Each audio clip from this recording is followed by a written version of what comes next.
Well, our next guest, when he played high school football, went by simply just two words. You want to let the folks know what his nickname was, Trav? Joey Football. That's right, and that was just during football season. When it would flip the script and it would be basketball season, he'd become Joey Hoops. Joey Baseball when they were on the diamond. And he's even making bigger waves now that he's graduated from college and he's a content creator doing some awesome stuff out there in the state of Arizona. Everybody give a warm welcome to the one, the only, Joseph Vore. Hey, thanks for having me, guys. This is great. This is my first podcast as a guest. Oh, this is fantastic. We're glad that we can Yeah. be your first pop your cherry here. And since, I called you Joey when you were growing up, are you now more distinguished? Are you Joseph officially? Yeah, I mean, I have people in my life that call me Joey, Joe, Joseph, Vore. So I got it all. So I can usually tell. It's easy to tell where I met people or when I met them in my life based on what they call me.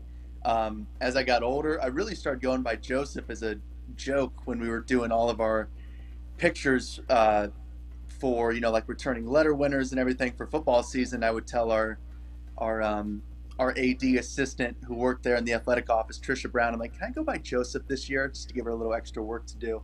And it was always great because on the road games, they would just announce you by what was ever in the program. So in all the road games, they would call me Joseph. Of course, they call me Joey at home because you're playing a home game. Everyone knows who you are up there in the PA booth. So yeah, I got a little bit of everything. Right now, it's the Joe Vore podcast. I still introduce myself as Joseph. So I don't know. All three names are good. There's none of them that I dislike, and it's I don't know. It's fun, little conversation starter. Yeah, I like Joseph. It's very professional. I think it gives you, a little bit more credibility in the game for sure. And I like it.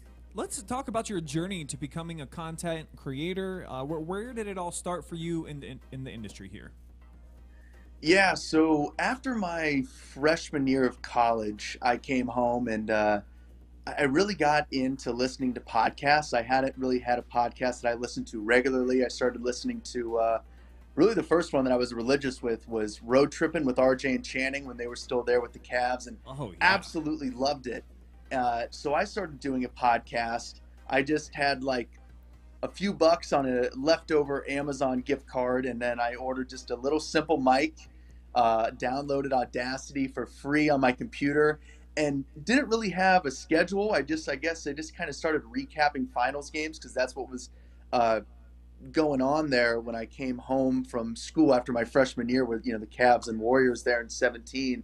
So I just kind of started doing that, and then I really started recapping just kind of everything Cleveland. That next year the Browns have Baker, Hard Knocks. I started doing some podcasts and just some YouTube videos on that. Super simple. Then that last year when LeBron was in the playoffs, we're doing pregame and postgame stuff.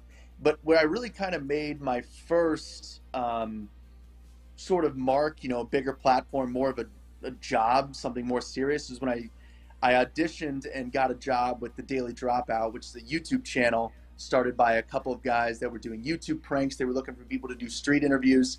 So my audition was, they're like, here's a topic. You're going to meet this camera guy. We're going to have a microphone for you, this whole setup, and you're going to go out on ASU's campus, Arizona State, and interview girls. And I'm pretty sure the question was like, what does a girl look for in a guy? So I just went around to anyone and everyone and was just getting answers, and I ended up getting that job. My audition ended up becoming my first video that they uploaded, and pretty much from October 2018 up until COVID, I started doing that. It kind of went from just being on ASU's campus to Old Town Scottsdale and the nightlife here in Arizona and traveling around. I've been to, South Beach. I've been to Mardi Gras in New Orleans. I've been to Cabo for spring break twice, Cancun for spring break, Vegas. So all over the map doing that. And then in 2019, when I was kind of in the middle of doing that, is when I started what I know now is the Joe Vore podcast. It was originally the Joseph Vore podcast.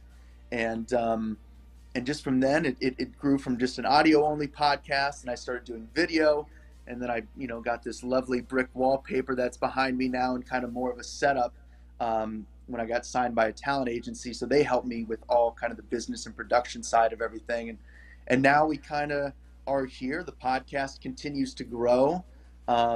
So that's kind of my journey with all the content creation stuff. I was a business major in school, so it was nothing I really went to school for, but just kind of learned it the only way that you can, by out there doing it in the real world and getting reps. Yeah, it sounds like they gave you some really difficult assignments, going to Cabo and Vegas on spring break, talking to girls on the beach. I'm not sure how you really got 2 feet in on that one, Joey, right from the very beginning. But I'm a big fan of the Joseph Vore, the Joey Vore, the Joe Vore podcast, whatever you want to call it, the JV podcast. Love tuning in. You get a lot of great people to come on there. What would you say you're doing to try to differentiate yourself from day-to-day content that everybody else is putting out there and then yours? How do you try to stand out in an oversaturated market? Because anybody with a cell phone these days can pretty much do what we're all doing here. Yeah, the bridge to entry has gotten a lot easier. Obviously, anyone can start a podcast. Anyone can get a feed and put it up on Apple or Spotify. You can just have a cell phone, and it may not be any good, but you could upload a YouTube video in 30 seconds if you wanted to. It's super easy to do. But I think the biggest difference is, and I try not to get too fixated on it saturated. Yes, there are millions and millions of podcasts and so many creators, but I think what really sticks people apart is consistency. Because if you really break it down, yes, there are all these numbers, but then you're like, okay, well, only this many podcasts make it after 1 episode. It's even less after 10 episodes. And forget about getting to 100 episodes. I don't know how many podcasts there are. There's still a lot, but still much less than the grand number of podcasts that are out there that make it past 100 episodes and beyond. So I think number one is consistency and quality. When I started my podcast, I wanted to do it Joe Rogan style. I didn't want to pigeonhole myself into just doing sports, just doing entertainment. I wanted to have anyone and everybody on, and I have. During football season, it's 17 Sundays in hell. Let's all lock arms and try to make it through the Brown season together. I've had a guy on that we would do Bachelor recaps of the show. He was a contestant on the show. He was a contestant in Bachelor in Paradise. So I've done stuff like that. I've had an adult film star on. I've had people that I interviewed with the Daily Dropout. I've had football coaches, athletes, comedians. I've had Mark Norman on, who's been on Rogan over a handful of times, which is really cool. That was my 100th episode. So I think the biggest thing for me to differentiate myself is content and consistency, quality, and just having fun. Because I think the numbers aren't great. They aren't huge, but the feedback that I get from the people that do listen are really, really good. They enjoy it. And you just try to kind of relate to the audience, because I always felt like if I'm having fun, if I'm enjoying it, even if someone doesn't know me, doesn't know who I have on, maybe they're not interested in it, they can still have a good time listening. And that's what I try to do. Hey, what's up, Joey? This is Garrett. What's up, man? Is there a special formula to kind of create great content that you found, or is it just kind of different from project to project to keep that greatness going? Yeah, everything's different. The podcast, versus doing like the street interviews, kind of how I would try to differentiate myself with the street interviews. And I think that was kind of something that was kind of my stick was I'm out in the nightlife interviewing drunk people, but I'm the sober one that, is trying to be that, I don't know how much, I don't really like to say it about myself, but other people have said, kind of the way I delivered and kind of handled it and presented myself was kind of like this very, like, it's kind of funny because I'm the sober, kind of more polished, almost like a reporter, weatherman type, delivering it very in, my news voice, but I'm asking, size or stamina or something stupid like that, and you have all these drunk people. So I think that kind of dynamic was always funny. But then the podcast is where I try to make it more personal, because I like to work in little things that I think that are funny. You know, and it does change just in the podcast from guest to guest, because the way that I interact, you know, is different when it's a recurring guest, someone that's a friend, versus someone that I may be talking to just for like the first time. So yeah, everything is a little bit different. I would say the podcast obviously is more long form, more personal. And like when I was doing the street interviews, it was more about deliver the question, get out of the way, let the subject just let the drunk guy be a drunk guy and let him say something funny or ridiculous. Work in my little bits here and there, but just kind of keep the conversation going. And then once it's done, get as much as you can out of them, say thank you, and send them on their way for the night. So that's kind of how those two things specifically that I've done are a little bit different. Well, Joey, I know one place where you can always find plenty of drunk people, and that's at a Cleveland Browns game, because quite frankly, we need the medication to be able to survive an entire season. True. But I look at the roster this year, buddy, and I don't know if I'm just making fictitious accusations in my own brain, but I feel like we're going to be kind of good.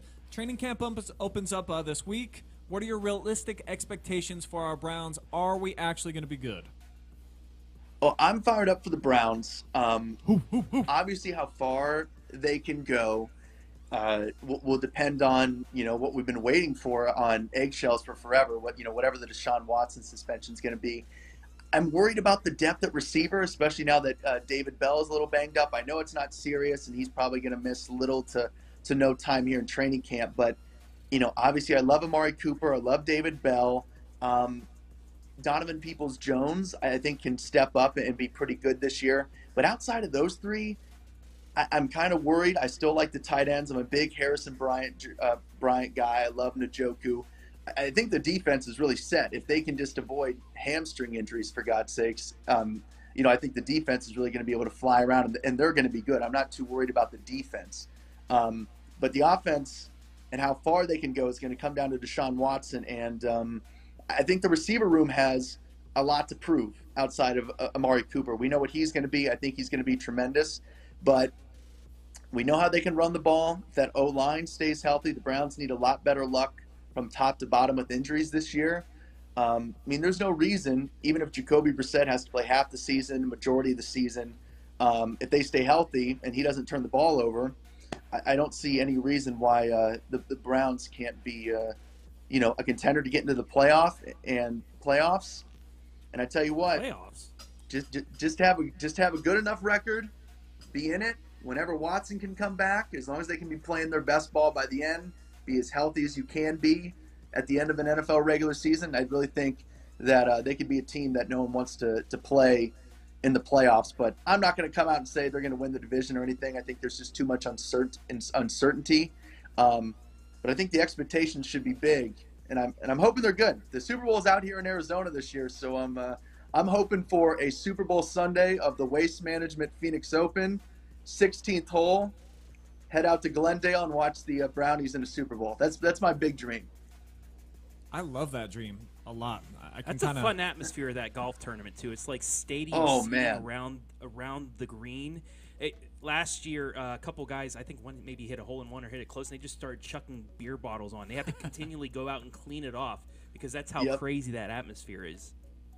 It's real life Happy Gilmore. I have videos from when my dad came out and was out here for work a few years ago, and we went on Sunday, got there early, bleachers at the 16th hole. I mean, it's Happy Gilmore. We were hitting around, you know, a beach ball.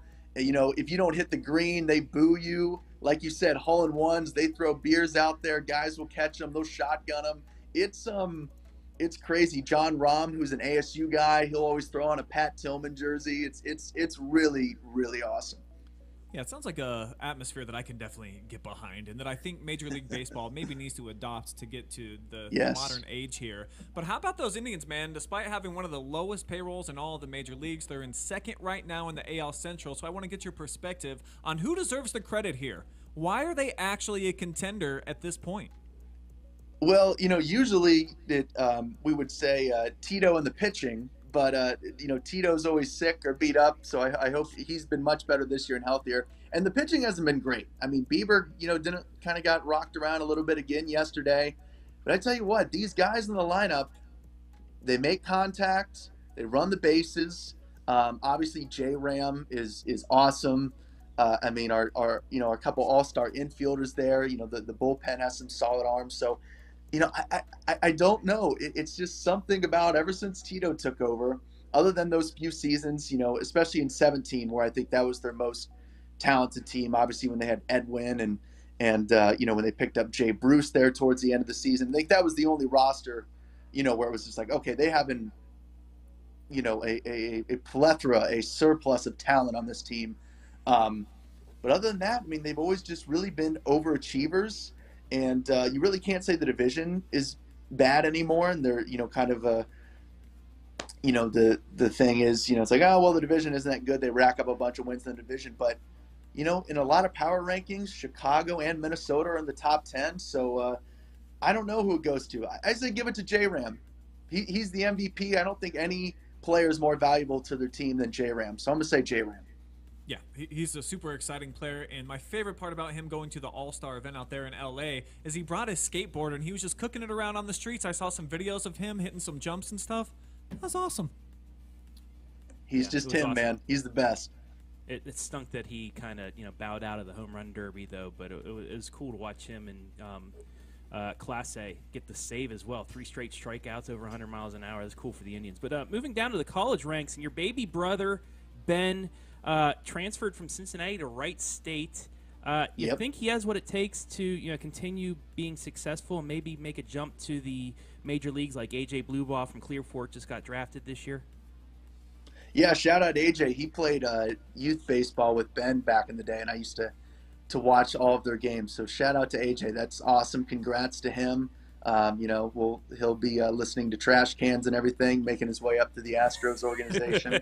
And so that'll be good for him. I mean, Ben, he's, he has the build. He works extremely, extremely hard.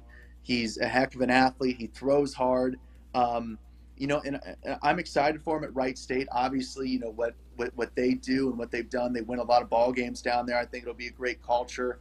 He loved it at Cincinnati, but he's really excited to be a Raider, coming this fall and to start up the season in the spring.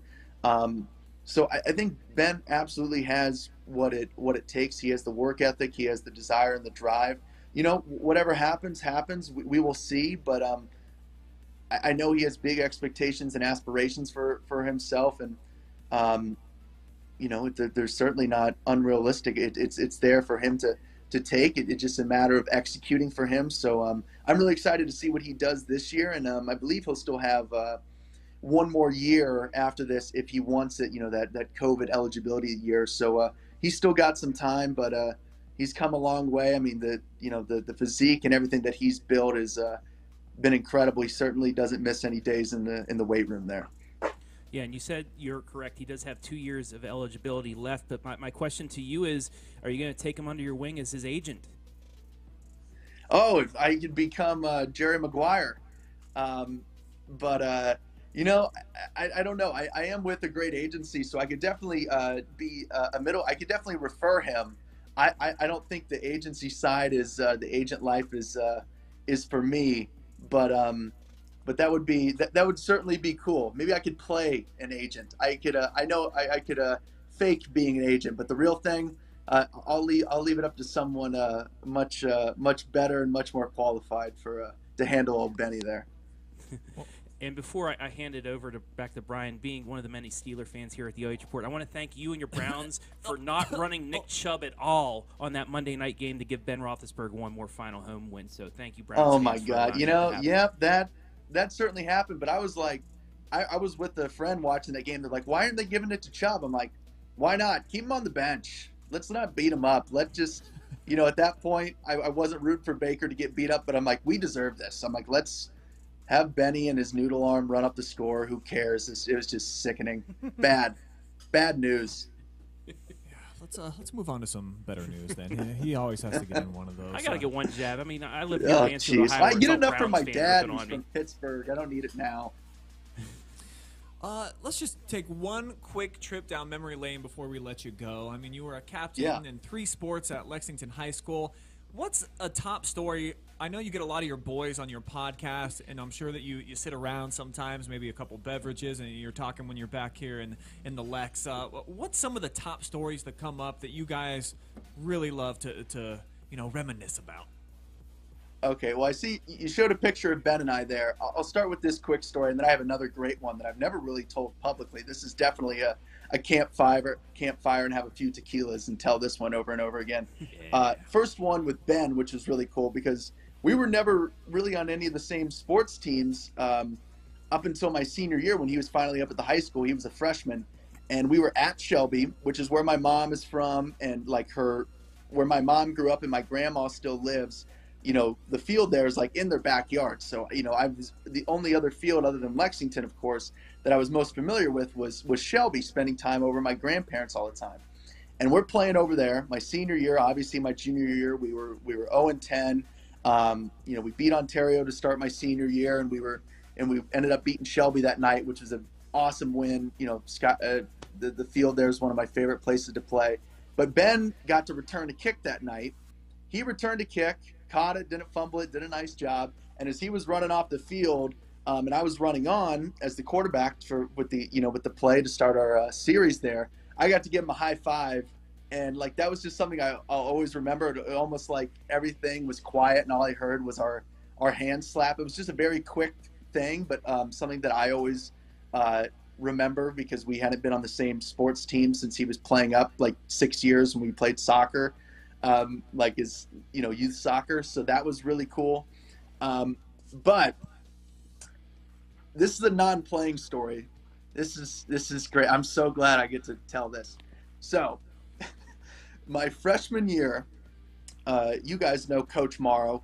He was the JV coach at the time. Coach Morrow, it doesn't matter if we were just going 10 minutes to Mansfield. He loved to stop to eat every away game. It did not matter where we were playing. So, and Paul Hogsett, you remember he played 1 year football and basketball. Your old buddy Mike Thompson was a big fan of him, had the best mustache in North Central Ohio there. Pretty impressive. And not talking about just high school athletes. I'm talking everyone, including the men. It was unbelievable. Stash. It was great. Yes. So Paul and I, we go on this road trip, and Paul, we got asked to dress for the JV game. We were playing freshmen at that time.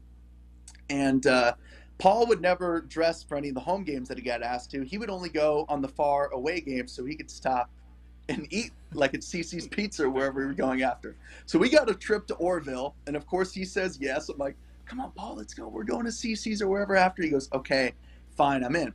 So we go, and, Morrow usually wouldn't tell us, to come and dress, especially for a long trip like that, if there wasn't a good chance we were going to play. So it was about, the bottom of the fifth, top of the sixth inning, towards the end of the game. We're winning, and we're like, we haven't been in yet, and we're kind of ticked off, and we're getting hungry. So we just kind of sat around. We thought at least we were going to play. So Paul and I look at each other, and Paul and I were always kind of up to no good. We were kind of bad influences on each other at times. So we kind of look at each other. We go up tomorrow and say, hey, Coach, we're going to go grab some waters and go to the bathroom. We'll be back. He goes, all right, guys, all good. He didn't say anything like, oh, stick around. I might put you into pinch run, pitch hit, anything, nothing. So Paul and I, during the middle of the game, walked out of the dugout, across the street to this little diner that had burgers, fries, and shakes. And we go in there, full uniform, spikes, everything. And we didn't take it to go. We sat down and took our good old time, had a burger, fry, and shake, and we're sitting up there at the counter watching the game through the glass during a game that we were, could have been playing in. We salute you, and I know G-Man can definitely appreciate that, right? Yeah, that's a great story. The food was definitely worth it. It's one of my favorite stories. And I got one more. I did see a picture with you and OH.Report volleyball commentator Mackenzie Weaver. You got any good stories of Mackenzie? Mackenzie again. Now her brother played a few years with Ben when he played baseball too. Him, Blue Ball, Rickert, and all those guys. So I've known Mackenzie and known their family forever. Yep, there we are. That was when they, I'm pretty sure, clinched their berth to state. That was the Elite Eight. And, Mackenzie's been one of my best friends for forever. I've known her mom, Bobby, forever, who's obviously a legendary coach and player at Ashland.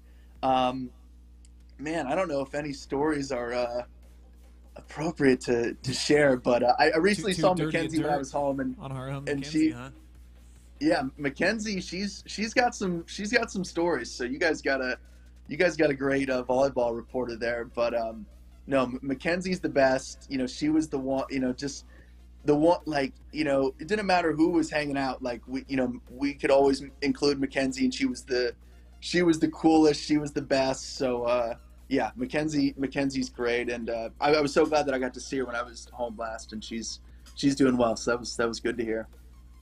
Yeah, we're glad to have her be a part of our team, and who knows, maybe one day a little collab here, Joey or Joseph. Yes. We'll get you on an OH.Report game or something. Could be fun. That'd be cool. I'd love that. All right, well, hey, continued success, lots of love to you, and just do me one favor. Never, ever forget the Golden State once blew a 3-1 lead in the NBA Finals. Oh, I won't.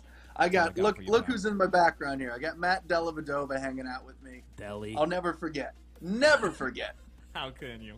All right, Joe. Hey, thanks so much for the time, man. Keep doing your thing. Thanks, Joey. Awesome. Thank you guys so much. Really appreciate it.